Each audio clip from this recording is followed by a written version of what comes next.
এই শহরে আমি যে এক নতুন ফেরিওয়ালা, নানান রকম সদাই নিয়ে ঘুরি সারা বেলা ফেরিওয়ালা। এই শহরে আমি যে এক নতুন ফেরিওয়ালা, নানান রকম সদাই নিয়ে ঘুরি সারা বেলা ফেরিওয়ালা। আয়নায় আছে, চিরুনি আছে, আয়নায় আছে, চিরুনি আছে, লিবে যদি এসো কাছে। এই শহরে আমি যে এক নতুন ফেরিওয়ালা। আসসালামু আলাইকুম ভাইয়ের, আমার ভাবির, আপনাদের। এখন অনেকে ভাবেন, উমা, এত ব্যবসা থাকতে হঠাৎ আপনি ফেরিওয়ালা হয়ে গেলেন কেন? ওই যে গত বছর দেখছেন না, গত বছর রমজানে চুরি বিক্রি করছিলাম, তো চুরি বিক্রি করে দেখি ভালোই লাভ হয়েছে। তো এবার মাথায় আইডিয়া হলো, খালি চুরি বিক্রি করুম কেন? হ্যাঁ, চুরির সাথে সাথে লেস ফিতা, লেস কিছু লেস ফিতা বিক্রি করি। আর ফেসবুকটা খুললে তো আলহামদুলিল্লাহ মাশাল্লাহ ঢুকাই যায় না। চাচিরা, নানিরা, খালাম্মারা, আফারা, ভাবিরা, বইনেরা, বিয়াইনরা সবাই দেখি একেবারে হুম্মানে শাড়ি কাপড়, শাড়ি ব্লাউজ পেটিকোট, তারপরে এলোয়ার কামিজ, সেলোয়ার কামিজ। তা আমার তো আর ওইসব নাই, তো আমি কী বিক্রি করবো? আমার আছে লেস ফিতা, আমি লেস ফিতাই বিক্রি করি।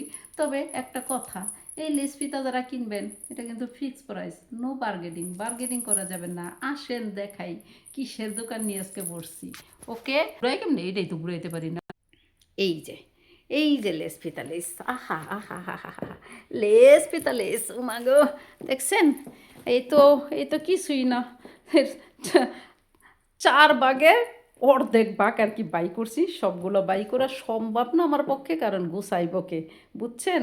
এই জাস্ট কিছুটা আপনাদের সাথে দুষ্টামি করার জন্য ভিডিওটা বানানো। আর সবচেয়ে বড় বিষয় হলো, এইগুলো বক্সে বইরা রাখছি তো, সব প্যাঁচ গোছ লাইগা একটা হিজিবিজি হিজিবিজি অবস্থা হয়ে গেছে।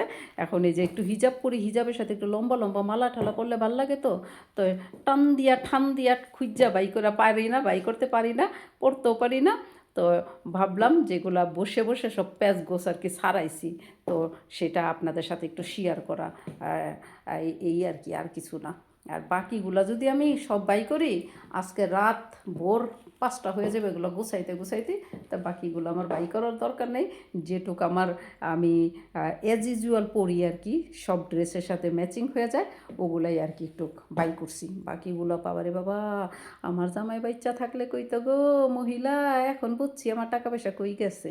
হ্যাঁ, আমার টাকা পয়সা তুমি এই জাহান্নামায় টিকিট করছো, তুমি এই জাহান্নামের টিকিট করছো আমার টাকা পয়সা দিয়া, বুঝছি। আমার জামাই থাকলে এখন আমারে খাইতো। হ্যাঁ, আমারে একেবারে গাঁটটি বাইন্দা বাপের বাড়ি পাঠাই দিত, কইতো যাও, তোমার মতো বাতাইমা বউর আমার কোনো দরকার নেই। না গো, এমনি মিছা কথা কইলাম, আমার জামাই যেই ভালো ছিল, যেই ভালো ছিল, আহারে আমার জামাইয়ের মতো মানুষ এই পৃথিবীতে আর একজনও পাইলাম না এই জগতে। সে সে যে গেল আর ফিরে এলো না, আহারে আমার জামাই যেই আসলেই অনেক ভালো মানুষ ছিল। যজ্ঞা, যে যায় সেই বেঁচে যায়, আমরা পাপী বান্দা বেঁচে আসি। আর যে ভালো মানুষ সে চলে গেছে, আল্লাহ তার বেহেশত নসিব করুক, যেখানে আছে আমাদের চাইতে অন্তত ভালো আছে। দেখছেন কত মালা আর মালা, মালা মালা মালা মালা। হ্যাঁ, আরও এত আছে, কয়টা 8-10টা বক্সের মধ্যে ভরা, ড্রয়ারের মধ্যে ভরা, পুরো একটা চার চার ক্যাবিনের একটা পুরা ওয়ার্ড্রপ, ওইটা ভরা খালি আমার এই আদম সুদম এইসব আবল তাবল জিনিসপত্র। অরিজিনালগুলো তো দেখাইলাম না, কারণ আমার ইটালিয়ান ফ্রেন্ড আমার অনেক বকা দিব, এগুলো দেখাইলে কই বই, তুই প্রাইভেসি বলতে তোর কিছু নাই, তুই সব দেখাই দিতেছস মানুষেরে, তুই একা একা থাকস, তারপরে তোরে কে এসে কিডন্যাপ করে হায়ার করে বায়ার করে নিয়ে যাইব। হ্যাঁ, এটা পাগল নাকি তুই? এর জন্য আমার ওইগুলো আমি দেখাই না, ঠিক আছে? ওই হাবি জাবি পুতির মালা, জুতির মালা, এগুলা আর কি। দেখছেন মালা, মালা কত রকমের মালা, ইরে আল্লাহ রে আল্লাহ, আল্লাহ কই রাখুম এত মালা জানি না। যাক, যদি ভিডিও ভালো লাগে লাইক করেন, কমেন্ট করেন, শেয়ার করেন, সবাই ভালো থাকেন। আর এই যে ভুলভাল আবল তাবল জিনিসপত্র দেখাই, আবল তাবল গান বাজনা করি, সবাই ক্ষমা সুন্দর দৃষ্টিতে দেখেন। যদি ভিডিও ভালো লাগে লাইক কমেন্ট তো করবেনই, ঠিক আছে? সবাই ভালো থাকেন, টাটা, বাই বাই।